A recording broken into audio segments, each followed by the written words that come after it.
Olá, pessoal. Mais um programa e hoje eu tenho o prazer de responder uma pergunta da Stephanie, que se encontra no Espírito Santo. E ela pergunta: após um abuso, como funciona a mente de uma pessoa abusada? Pois bem, Stephanie, existem consequências e sequelas do abuso sexual na vida adulta. Essas sequelas se dão a nível de pensamentos, sentimentos e no corpo físico, que aparecem como doenças e disfunções no corpo. Estas doenças e disfunções estão associadas à disfunção sexual, criada no momento do abuso pelas emoções associadas como nojo, raiva, medo, ódio, culpa. Em particular, o nojo do próprio corpo e o ódio da sua sexualidade, pois ela pensa que foi o seu próprio corpo que atraiu o abusador. Esse ódio e essa raiva vai diminuir muito a autoestima e ela passa a não se amar mais, a não gostar mais dela.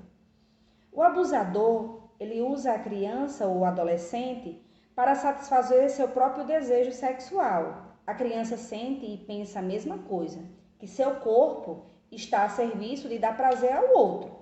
Quando adulto, se mantém com esses mesmos pensamentos, fica gravado na sua mente. Meu corpo é para dar prazer ao outro. E o meu prazer fica de lado. Isto provoca insatisfação sexual. Não consegue usar o corpo para a própria satisfação. Esta insatisfação pode provocar dois tipos de comportamentos, que são estes: a retração sexual e a compulsão sexual.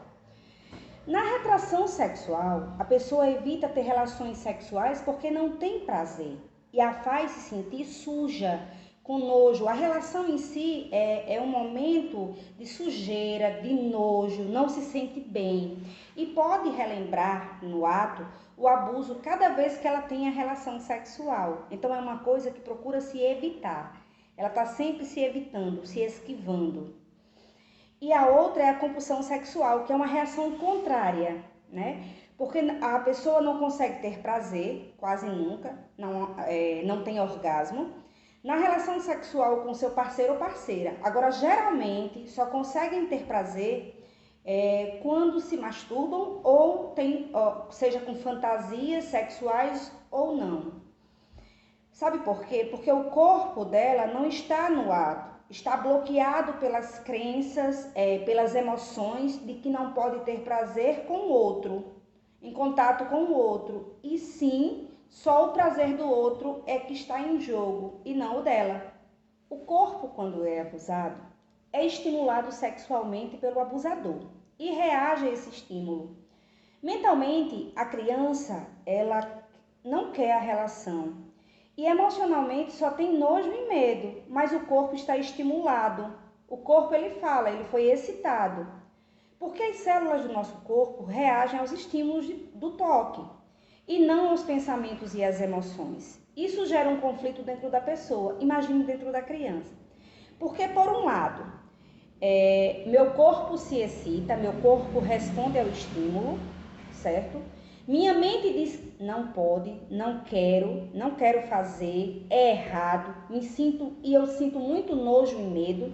Então, a partir desse momento, a excitação sexual fica associada, né, a errado e aos sentimentos de nojo e medo. Dessa forma, se cria muito nitidamente um bloqueio sexual e começa a carregar culpas. O indivíduo, ele começa a carregar culpa.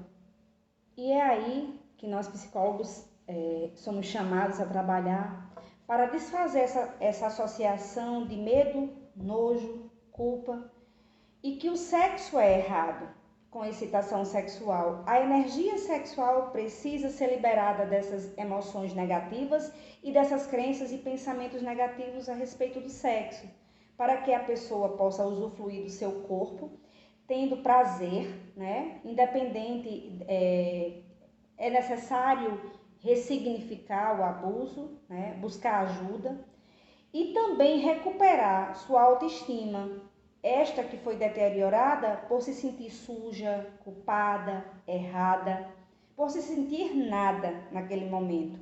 É necessário acompanhamento terapêutico para superar tudo isso. há uma resistência muito grande de falar, né, de trazer fatos como esse, especialmente na terapia. É muito difícil, mas o principal ponto é falar, né? Eu preciso tirar o que está aqui dentro, né? Eu preciso falar sobre. Eu quero trazer para vocês alguns comportamentos de pessoas que sofreram abuso sexual. Como elas pensam, como funciona a mente após o abuso. Existem algumas características e uma delas é há muita negação. É difícil admitir, pois é difícil olhar para isso com uns olhos de bondade, de generosidade. As pessoas têm vergonha, se sentem diminuídas, sentem nojo de si, a autoestima delas são muito baixas. E quando se depara com outros casos, em algumas pessoas há um encorajamento. É preciso assumir e falar sobre o assunto. A pessoa começa a ser prisioneira dela mesma. E há 5 comportamentos de pessoas que passaram por isso que eu gostaria de trazer para vocês. Uma delas é pessoas que têm muita desconfiança excessiva, né? Dificuldade de se entregar, tá sempre com o pezinho atrás, há sempre uma desconfiança no ar. A segunda são comportamentos defensivos, está sempre se protegendo, vendo em todos os cenários, é como se todos estivessem contra ela, é sempre uma autodefesa muito grande. O terceiro é um grau alto de agressividade, exige muito de si, compete muito e às vezes pode até encontrar a fórmula do câncer, a fórmula de cura do câncer, mas isso ainda é muito pouco para ela, né? Ela se cobra tanto e se exige tanto que isso é pouco. Exige muito de si e tem agressividade consigo mesma e isso é gigantesco, né? A cobrança é excessiva, há muita agressão consigo mesma. A quarta é muito nítida, é a baixa autoestima. Se coloca sempre num lugar de menos-valia, né? Como se ela não tivesse valor nenhum, como se a conquista que ela adquirisse não fosse suficiente. A autoestima é muito baixa, não se ama o suficiente. E o quinto é seus relacionamentos são instáveis. Igual uma montanha russa, né? Tem horas que tá tudo lá em cima, tudo maravilhoso e no instante começa a uma desconfiança e vira oposto. Ela fica fechada e recua, fica introspectiva. São alguns sinais de pessoas que sofreram abuso sexual. Mas às vezes essas informações elas ficam no inconsciente, numa caixinha fechada e é preciso falar. É preciso tirar o que está aqui dentro, o que está magoando, o que está maltratando, o que está causando sofrimento e externar. É preciso buscar ajuda. E a psicologia está aí para ajudar. Não se cale. É preciso buscar essa ajuda e esse autoconhecimento, a busca da autoestima é muito importante. Stephanie, eu desejo que eu tenha respondido sua pergunta. Estou aberta a novas perguntas e peço a vocês que compartilhem, deixem o like, né? Se quiserem fazer pergunta, podem mandar para o canal, eu estou à disposição. Estamos aqui para aprender também, né? Um forte abraço para todos, um abraço afetuoso e até o próximo programa. Fiquem com Deus.